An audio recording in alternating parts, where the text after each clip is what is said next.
irmão. Porque, assim, essa questão de projeção, de sair do corpo, eu quero que as pessoas de casa entendam quem é o Saulo. A gente estava conversando aqui, a gente tem um caminho longo, né? Eu nasci em Santos, fui criança para Bahia. Na Bahia eu tentei estudar medicina aos 16 anos, fazia cursinho, e aí já tocava, era músico. Como na Bahia não é muito difícil você virar músico, né? Era tecladista. Aí sentei com alguns amigos, uma banda que a gente tinha formado, e acertamos algumas músicas do nada, assim. Então eu não precisei parar de estudar, porque em 1999 a banda virou a banda do carnaval, a banda Revelação do Carnaval e a música do carnaval. Sendo que eu era o compositor das músicas, assim, então não deu mais para estudar. Parei, minha vida virou de cabeça para baixo, né? Então virei para música. Não me formei, porque ainda estava terminando a formação. Vim me formar depois que eu parei de tocar, assim, profissionalmente. Então ali foi, na música, encaixaram hits como A Juliana Não Quer Sambar, Tique Tique Bom, Entre na Roda, né? Foi no Bom Balanço que eu toquei. Aí a banda deu uma caída, essa fase da música na Bahia também deu uma descida, tinham se passado assim, uns 15, 20, quase 20 anos, um pouco menos, um pouco mais. Aí eu resolvi me formar, fui fazer um curso de programação, estudei, me formei, comecei a trabalhar um tempão como programador. Surgiu uma oportunidade nisso, o canal no YouTube foi crescendo, porque eu fui movimentando, sempre movimentando, ele foi crescendo, me possibilitou por isso estar em São Paulo e começar a estudar medicina. Foi uma coisa que eu queria fazer desde novo, né? Aí hoje eu estudo medicina, e aí a projeção astral sempre esteve comigo. Comecei aos 15 anos a sair do corpo, não sabia o que era, não tinha a menor ideia. Minha mãe, apesar de ter alguns conhecimentos, ela não gostava de falar sobre o assunto, então ela atribuía algumas coisas espirituais, algumas coisas erradas que ela teve lá na vida dela. Então eu comecei a pesquisar o assunto e fui tentando encontrar um jeito de atrelar o conhecimento que eu tinha e diminuir essa dificuldade que eu via. Todos os lugares que eu vinha tinha algumas visões, elas não eram ruins, mas elas complicavam a situação. Um era científico demais, outro me causava medo, outro era muito ligado à questão mais mística, ou mais cuidado. De repente você via, eu saía do corpo e não tinha esse medo todo. Não tinha essa...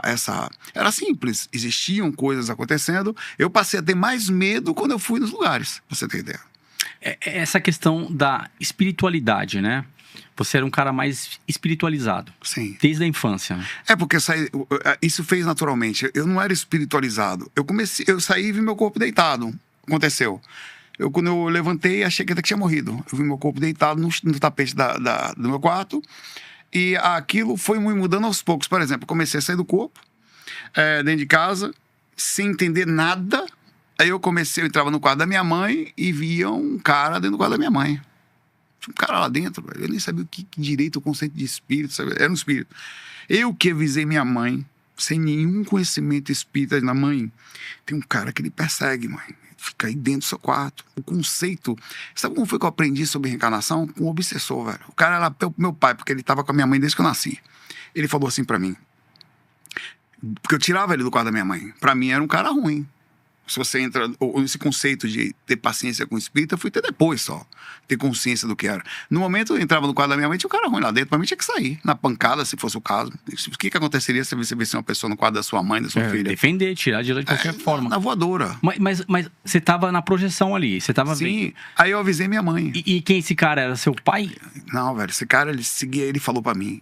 Ele disse assim pra mim, uma vez eu fui tirar ele das muitas vezes que eu botei ele pra correr, assim, entre aspas, era do como dava, era um negócio bem complicado. Ele falava, você tá tentando me tirar daqui? Quem é você? Eu tô aqui antes de você nascer. O cara era mais da família do que eu, pra você ter ideia. E ele avisou pra mim que acompanhava a minha mãe por causa de um negócio de outro lugar. Eu falei, quer dizer, você nasceu em outro lugar com a minha mãe? Ele falando comigo, cara. Aí eu falei, mãe, esse cara, a senhora tá fumando, esse cara tá pegando... Eu falei tudo pra ela. Esse cara tá pegando a sua energia enquanto você fuma. Esse cara tá mudando a sua personalidade durante o dia. Ele tá dormindo com você no quarto. Eu falei pra ela. Minha mãe, na época, ficou super assustada. Porque eu não tinha... Aí eu fui buscar conhecimento. Qual idade você tinha, Saulo? 15 anos. Cara. Jovem. Você não tinha noção de nada. E tava ali, era um mundo que abriu, como se fosse assim, um mundo abriu pra você. E aí eu fui eu fui estudar, porque que é isso? Aí, o que tem mais perto da casa da gente? Centro espírita. Eu fui centro espírita. Aí cheguei lá contando, eu falei, sua tá obsediada, sua mãe não pode, você não pode fazer isso em casa. Eu falei, mas eu não tô controlando, eu falava pra pessoa assim.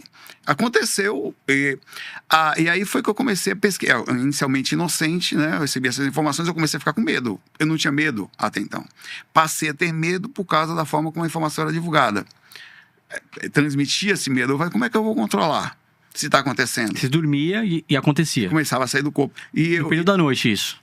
Aí eu comecei a tentar, a internet era muito ruim nessa época, né? Tinha um vizinho que tinha, eu não tinha. Aí eu fui no vizinho para tentar pesquisar, assim, eu comecei a ver o que era.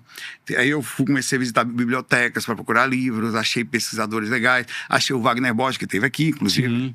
Achei o Valdo Vieira.